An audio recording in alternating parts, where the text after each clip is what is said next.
नमस्कार, प्रखर राजपूत को देख रहे हैं यहाँ पर। आज तारीख 15 दिसंबर साल 2025 और इजराइल, फिलिस्तीन, लेबनान समेत पूरी दुनिया की खबरों के साथ एक बार फिर से आपके सामने हाजिर हुआ हूं। इस वीडियो में हम आपको बताएंगे कि यहूदियों के ऊपर ऑस्ट्रेलिया में बहुत बड़ा आतंकवादी हमला हुआ है और इस हमले को लेके जानबूझ के मुसलमानों को कैसे परेशान करने के लिए, कैसे टारगेट करने के लिए और कैसे अब मुसलमानों को बदनाम करने के लिए पूरी दुनिया के मीडिया और पूरी दुनिया के जो राइट विंग के लोग हैं किस हिसाब से लग चुके हैं, इस खबर को आज आपको डिटेल में बताऊंगा। और साथ ही ये भी बताऊंगा कि ऑस्ट्रेलिया के ऊपर ये जो हमला हुआ, इस हमले में क्या ईरान की साजिश थी या फिर क्या ये हमास की साजिश है या फिर ये हुतीस की साजिश है या फिर लेबनान की साजिश है, किसकी किसकी साजिश है, इसके बारे में आपको डिटेल में पता चलेगा। और साथ ही ईरान और अमेरिका के बीच इस समय जंगी हालात बढ़ते चले जा रहे हैं। अब ऐसा क्यों कह रहा हूं, इस वीडियो को आप डिटेल में देखिए, आपको डिटेल में पता चलेगा। वहीं इजराइल ने हिजबुल्लाह के ऊपर बड़ा हमला किया है।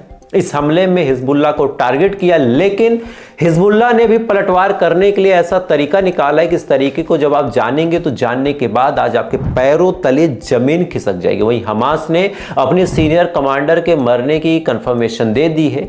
कौन मरा है, क्या बड़ी अपडेट है, इसके बारे में भी आपको डिटेल पता चलेगा। वहीं इस समय ऑस्ट्रेलिया, भारत और पाकिस्तान से भी कुछ बड़ी महत्वपूर्ण खबरें निकल के सामने आई हैं, इनके बारे में भी हम डिटेल में जानेंगे। यानी यकीन मानिए आज की जो खबर है बहुत ज्यादा अहम है, बहुत ज्यादा इंपॉर्टेंट है। इस वजह से वीडियो को लास्ट तक जरूर देखिएगा।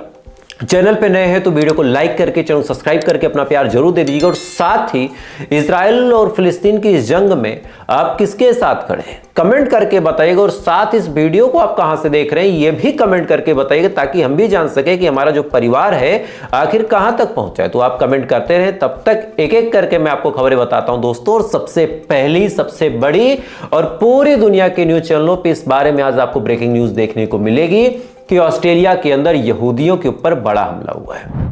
अब ये बात जब न्यूज चैनल के माध्यम से आप सुन रहे हैं, इसमें एक चीज बिना इफ बट के आपके जहन में आ जाएगी ऑटोमेटिकली कि यहूदियों के ऊपर अगर हमला हुआ है और ऑस्ट्रेलिया के अंदर हुआ तो जाहिर सी बात है मुसलमानों ने किया होगा। कई सारे लोग ये जोड़ लेंगे कि इसमें क्या हमास का एंगल है। तमाम चीजें अभी आपको डिटेल में समझाता हूं, लेकिन क्या कुछ हुआ उसके बारे में आपको बताता हूं। दरअसल ऑस्ट्रेलिया के अंदर एक बीच है जिसका नाम है बोंडी बीच, और इस बीच पे यहूदियों का एक त्यौहार है जिसका नाम है हनुक्का, और ये 8-10 दिन तक लंबा चलने वाला त्यौहार है। और इसी बोंडी बीच पे हनुक्का मनाने के लिए लगभग 2000 से ज्यादा जो यहूदी हैं वो इकट्ठा हुए थे। अब जैसे ही 2000 लोग वहां पे इकट्ठा हुए थे, पिछले 8 दिन से ये त्यौहार चल भी रहा था और आज 9वां दिन था। अब इस त्यौहार में जब ये लोग इकट्ठा हुए, अचानक से 2 सिरफिरे लोग वहां पे आते हैं। इनके जहन में आतंकवादी सोच इस कदर से तैनात थी कि इन्होंने अपने बंदूक को निकाला और फायर करना शुरू कर दिया। अब जैसे इन 2 लोगों ने फायर करना शुरू कर दिया, सामने से भी ऑस्ट्रेलिया की पुलिस वालों ने भी गोली चलाई। इस गोलीबारी में एक हमलावर की तो मौत हो गई, दूसरे को किसी ने पकड़ लिया। अब किसने पकड़ा ये भी एक बहुत बड़ी कहानी, इसके बारे में भी आपको बताऊंगा। लेकिन अभी के लिए आप इतना जानिए कि एक को किसी ने पकड़ लिया, एक की मौत हो गई। लेकिन इस पूरे घटनाक्रम में 11 यहूदियों की मौत हो गई, साथ ही जो 29 लोग थे वो घायल हुए। इनमें से कई ऐसे थे जो पुलिस वाले थे। यानी साफ तौर पे कहा जाए कि अगर इन दोनों सिरफिरों को ना रोका जाता, ना पकड़ा जाता, ना मारा जाता, तो ये बंदूक से 2000 इजरायलियों को मार के खत्म कर देते। यानी इनका एजेंडा बड़ा साफ था कि जितने यहूदी हैं उन सबको मार दिया जाए। अब जैसे ही ये खबर बाहर निकल के सामने आई, सबसे पहले इस मामले में पूरी दुनिया के प्रधानमंत्री, राष्ट्रपति और डिप्लोमेट ने रिएक्शन देना चालू किया। और अहम रिएक्शन निकल के सामने आया बेंजामिन नेतन्याहू यानी इजराइल के प्राइम मिनिस्टर का, चूंकि उन्हीं का अहम भी था। वजह यह थी कि इन्हीं के लोग मारे गए थे। तो बेंजामिन नेतन्याहू ने साफ तौर पे 2 बातें बोली।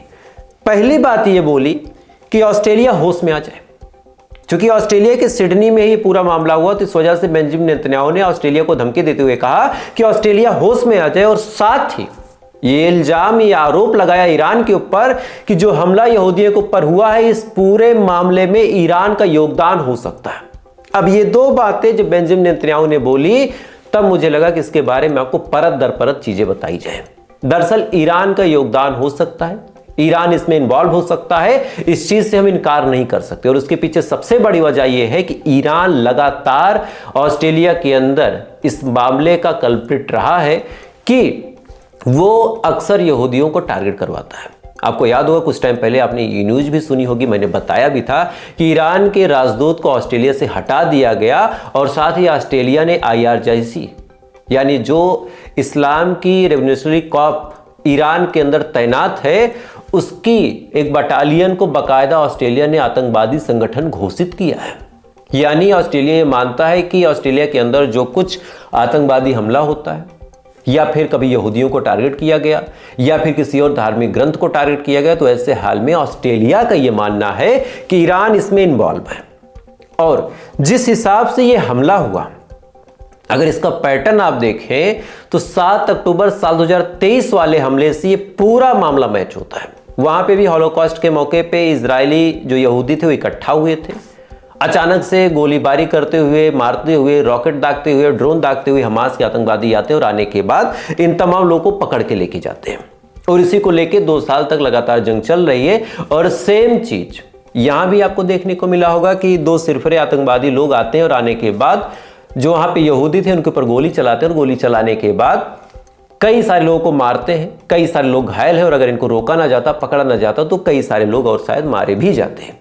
अब इतनी तो वो खबर है जो मीडिया में चल रही है, ये वो खबर है जो अभी तक मैंने आपको बताई, ये तमाम खबरें मीडिया में चल रही। लेकिन इसके अलावा एक और चीज मीडिया में चल रही है कि हमास एक मुसलमानी संगठन है, इस्लामिक संगठन है और हमला करने वाले लोग आतंकवादी थे, तो आतंकवादियों का तो फौरन एक मजहब बता दिया जाता है कि आतंकवादी तो केवल इस्लाम से संबंध रखते हैं, आतंकवादी तो केवल मुसलमान हो सकते और कोई तो हो नहीं सकता। इस वजह से जब यह कहा गया कि ऑस्ट्रेलिया के सिडनी में हनुका के मौके पे कई सारे यहूदियों को टारगेट किया गया, तो एक सामान्य तबका जो यहां से थोड़ा सा खिसका हुआ है उसने फौरन कहना शुरू कर दिया कि देखो मुसलमानों ने यह काम किया होगा। लेकिन कहानी पता है क्या है?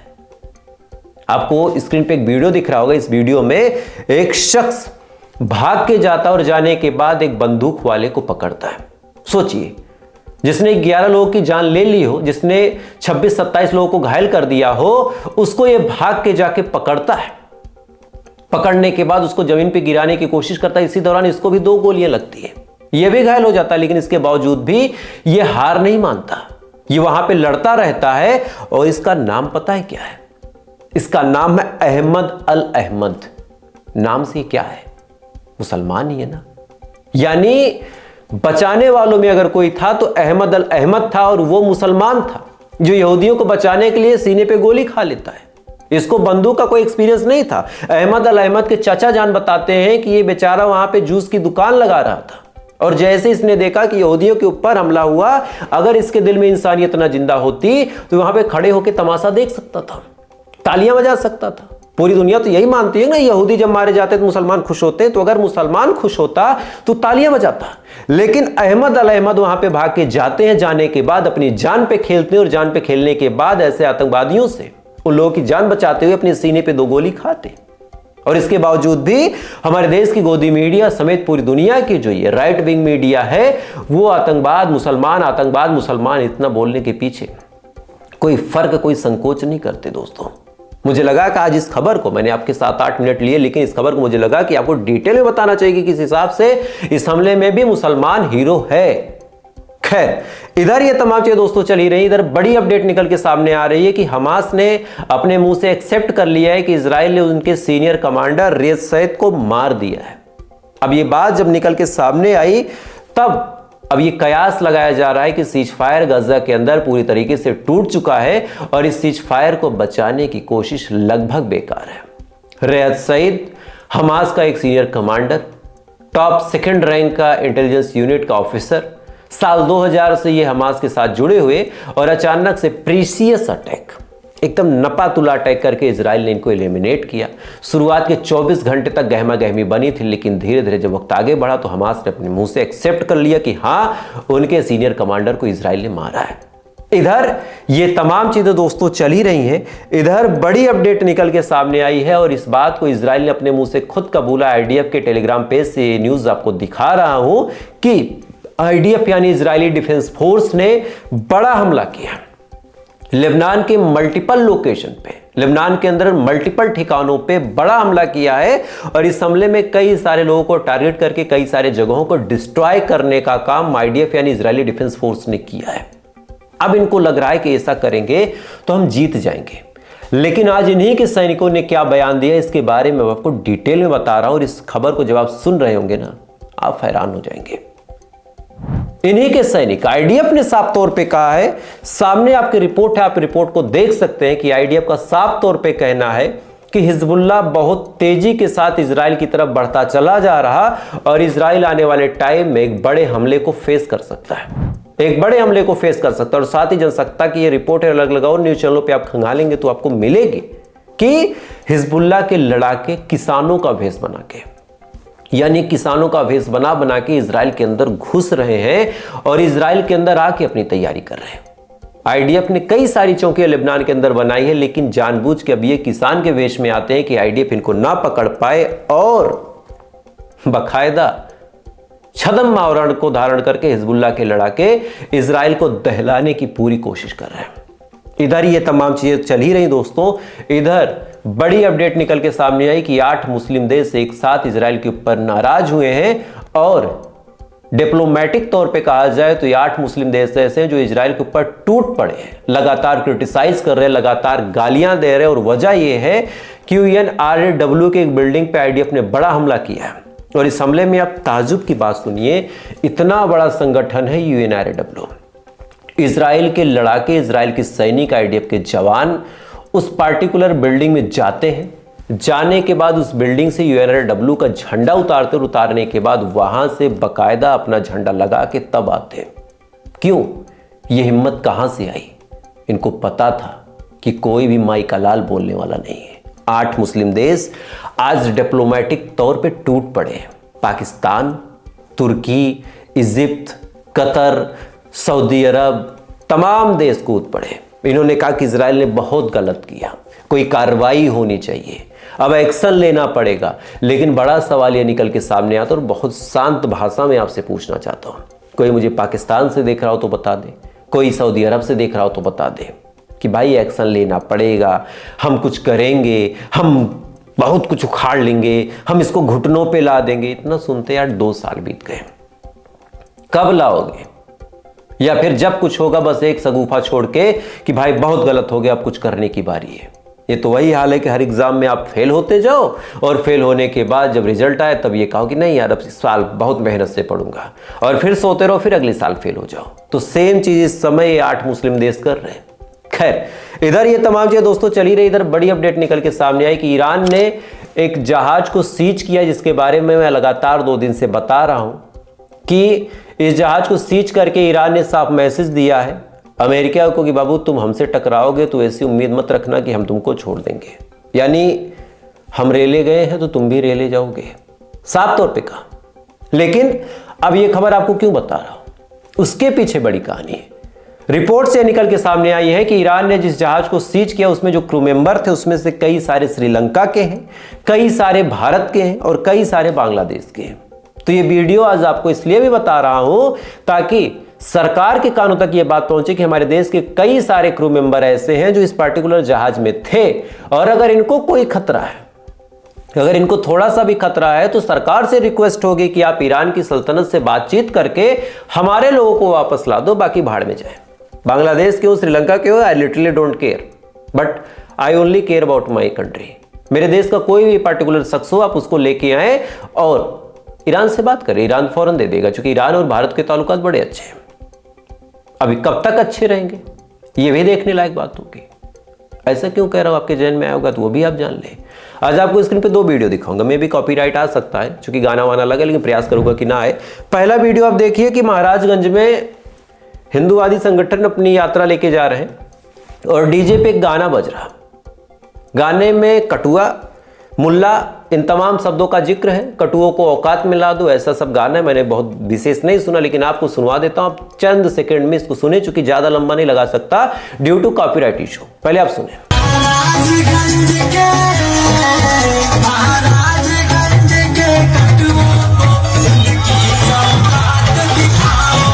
इस वीडियो में आप साफ तौर पे सुन सकते हैं कि किस हिसाब से एक नफरती समाज कहूंगा जिसके अंदर केवल नफरत की भावना भरी हुई दोस्तों, वो खुश होकर तालियां बजा बजा के ये चीज सेलिब्रेट कर रहा है कि यार कटुओं को औकात में लाना है। महाराजगंज के मुल्लों को औकात में लाना है। ये दाढ़ी अगर कोई मिल जाए फौरन काट के, टोपी फेंक के खुश कर दूंगा सबको, ऊपर वाले को अपने खुश कर दूंगा। ये टोपी ओपी अगर मैं फेंक दिया जमीन पे तो खैर, ये तो भीड़ है। भीड़ तो ऐसे भी किसी दिशा में बहक जाती है। अगर भीड़ से कहो कि ये नहर तोड़ना है तो नहर तोड़ देगा, भीड़ से कहो कि ये घर उखाड़ना है तो घर उखाड़ देगा। अब सुनिए, डुमरियागंज के बीजेपी के एक विधायक है जिनका नाम है राघवेंद्र प्रताप सिंह। इन्होंने क्या धमकी दी है वो भी आप सुन लें। अपने मजहब के अनुसार वो अपना काम करें और सनातन के हिसाब हिंदू अपना काम करें। हिंदू यहाँ पे 100 करोड़ और 100 करोड़ से 25 करोड़ मुल्ला मौलवी टकराने का प्रयास करेंगे तो मसल दिए जाएंगे, कहीं इस धरती पर रहने लायक भी नहीं है। इस वीडियो में आप साफ तौर पे सुन सकते हैं कि इन्होंने कहा कि वो 25 करोड़ हैं, हम 100 करोड़ हैं, वो टकराएंगे, चूर चूर हो जाएंगे। आपको याद होगा कुछ टाइम पहले ओवैसी साहब के भाई जो छोटे वाले हैं अकबरुद्दीन ओवैसी, उन्होंने कहा था कि वो 25 करोड़ हैं, मतलब हम 25 करोड़ हैं, वो 100 करोड़ है। एक काम करता हूं, आपको सुनवा देता हूं, 15 मिनट के लिए पुलिस हटा दो। याद है ना? वीडियो आप सुन ले पहले। हम 25 करोड़ है ना, तुम 100 करोड़ है ना, ठीक है, तुम तो हमारे से इतने ज्यादा है। 15 मिनट के लिए पुलिस को हटा लो, बता लेंगे किसमें हिम्मत है, कौन ताकतवर है। 15 मिनट हटा लो। इस वीडियो के बाद पूरे सोशल मीडिया और पूरे देश में इतना बवाल मचा था कि अगर ये खुले मैदान में आ जाते तो इनको मार पीट दिया जाता। साफ तौर पे कहा गया कि अरे यार कैसे हिंदुओं को धमकी दी जा रही। चलो ये तो गलत था। कोई 25 करोड़ हो, कोई 1 करोड़ हो, कोई 1 हो, सामने 1 अरब की जनसंख्या और डज नॉट मैटर, ये देश सबका है। लेकिन जब ओवैसी के लिए इतना बवाल मचा तो क्या इनके लिए नहीं मचना चाहिए था? यहां पे गोदी मीडिया मुंह में दही जमा के खामोशी से बैठ गई। क्यों? एजेंडा नहीं सेट हो रहा। अभी यही कोई मुसलमान बोल देता तब आप सोचते कि भाई क्या बवाल था। खैर, मुझे लगा कि इस वीडियो के माध्यम से आप तक ये जानकारी पहुंचाई जाए कि किस हिसाब से ये जो नफरती लोग हैं देश को तोड़ने और बांटने का काम करते हैं। और आपसे हाथ जोड़ के रिक्वेस्ट है कि चाहे इधर का हो, कोई कहे कि हम 25 करोड़ मुसलमान हैं, 100 करोड़ पे भारी पड़ेंगे, वहां भी आपको यही कहना है भाई हमको भारी पड़ना क्यों है? हमको तो ऐसे महसूस करना है कि हम एक है 25 करोड़ में, वो 100 करोड़ है। यानी एक मुसलमान ऐसे खड़ा है, उसके चारों तरफ 4 हिंदू खड़े हैं, टोटल 5 लोग, और 5 से मुट्ठी बनती है। ऐसा नहीं होता कि ये 4 1 को काटे या फिर 1 4 को काटे, ऐसे नहीं होता, समझिएगा। खैर, तो फिलहाल ये थी पूरी अपडेट। इन खबरों के बारे में आपकी क्या राय कमेंट जरूर कीजिएगा। वीडियो अच्छा लगा लाइक सब्सक्राइब करके अपना प्यार दे सकते हैं। बाकी थोड़ी देर बाद आपसे फिर मुलाकात होगी इजराइल, फिलिस्तीन, लेबनान समेत पूरी दुनिया की खबरों के साथ। तब तक आप अच्छे रहे, खुश रहे, अपना ख्याल रखिए, अपने देश का ख्याल रखिए। जय हिंद। ऊपर वाला आपकी हिफाजत करे।